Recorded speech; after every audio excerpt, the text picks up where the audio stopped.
ভারত বিরোধী ছাত্রনেতার জানা যায় মৌলবাদী জঙ্গি নেতাদের ভিড়।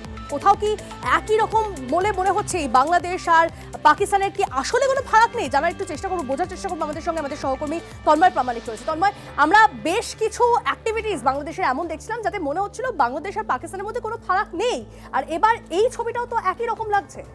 পাশাপাশি দুটো ছবি রাখলে কিন্তু আমরা দেখতে পাবো স্পষ্ট হয়ে যাবে, যেখানে অপারেশন সিন্দুরের পর জঙ্গিদের মৃত্যু হলো, তাদের শেষকৃত্যে কে দাঁড়িয়েছে, কাঁধে করে সেই সমস্ত কফিন নিয়ে যাচ্ছে পাকিস্তান আর্মি, পাকিস্তান সেনাবাহিনী।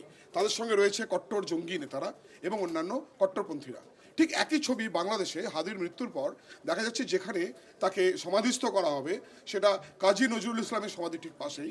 সেই জায়গাতে যারা দাঁড়িয়ে রয়েছেন তারা অত্যন্ত ভারত বিদ্বেষী বলে পরিচিত, কট্টরপন্থী ওখানকার জামাত নেতারা রয়েছেন।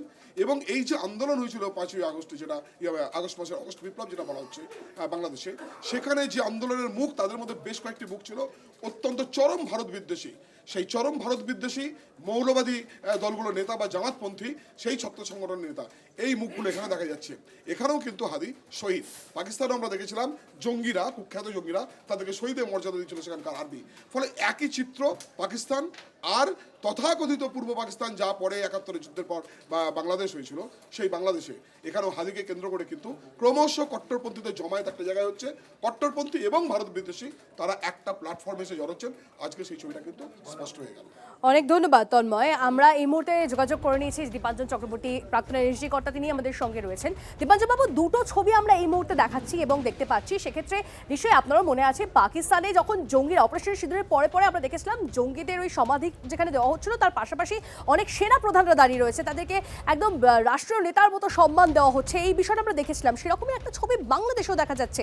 সেখানে দেখা যাচ্ছে ভারত বিরোধী একজন যার মৃত্যু হয়েছে, তারও আশেপাশে প্রচুর এরকম কট্টরবাদী মৌলবাদী যারা রয়েছে তারা দাঁড়িয়ে রয়েছে, তারা সমাধিস্থলে দাঁড়িয়ে রয়েছে। কাজী নজরুল ইসলামের একদম সমাধির পাশেই তার সমাধি। এই ছবিটা দেখা যাচ্ছে, দুটো ছবির মধ্যে ফারাক খুব একটা বুঝতে পারা যাচ্ছে না। হ্যাঁ দেখো, পাকিস্তান যেটা আমরা দেখেছি, পাকিস্তান সেনাবাহিনী আর পাকিস্তানের জিহাদি, এ দুটো মিলেমিশে একাকার হয়ে গিয়েছিল। কারণ ওই সেম ব্যাপারটাই, পাকিস্তানের সেনাবাহিনী ইউনিফর্ম পরে এবং তাদের অধিকাংশ লোক তারা জিহাদিদের বা সাধারণ জামা কাপড় পরে ভারতবর্ষে ঢুকে হত্যা লীলা চালানোর চেষ্টা করে। এটা আমরা বারবার প্রমাণ করে দিয়েছি বিশ্বের সামনে। একই জিনিস আমরা বাংলাদেশে দেখছি। কারণ ভুলে গেলে চলবে না, এই বাংলাদেশের যাবতীয় যা ঘটনাগুলো চলছে, এগুলো পুরোপুরি আইএসআই এর তত্ত্বাবধানে হচ্ছে। ওদের যে মোডাস অপারেন্ডি সেম এখানে ফলো করা হচ্ছে। কারণ এইরকম একটা রাষ্ট্রে যদি জিহাদিদের ক্ষমতায় নিয়ে যেতে হয় বা ভারত বিরোধী একদম সরাসরি ষড়যন্ত্রের জায়গায় নিয়ে যেতে হয়, তাহলে সেনাবাহিনীকে হাতে রাখতেই হবে। এটা তো আর ভারতবর্ষ নয় যে ভারতবর্ষের সেনাবাহিনী আলাদা জিনিস। এবং পাকিস্তানে আমরা বহুবার দেখেছি, কয়েক দশক ধরে দেখে আসছি, বাংলাদেশেও এখন সেটা দেখবো। তো এর জন্য ভারত সরকার তৈরি রয়েছে। ভারত সরকার জানে যে ঠিক পাকিস্তানের একটা রেপ্লিকা আবার পূর্ব দিকে হচ্ছে। 71 সালে পূর্ব পাকিস্তানের যে বিষ আমরা নির্বিষ করে দিয়েছিলাম, এটা আবার ধীরে ধীরে জেগে উঠছে বাংলাদেশে।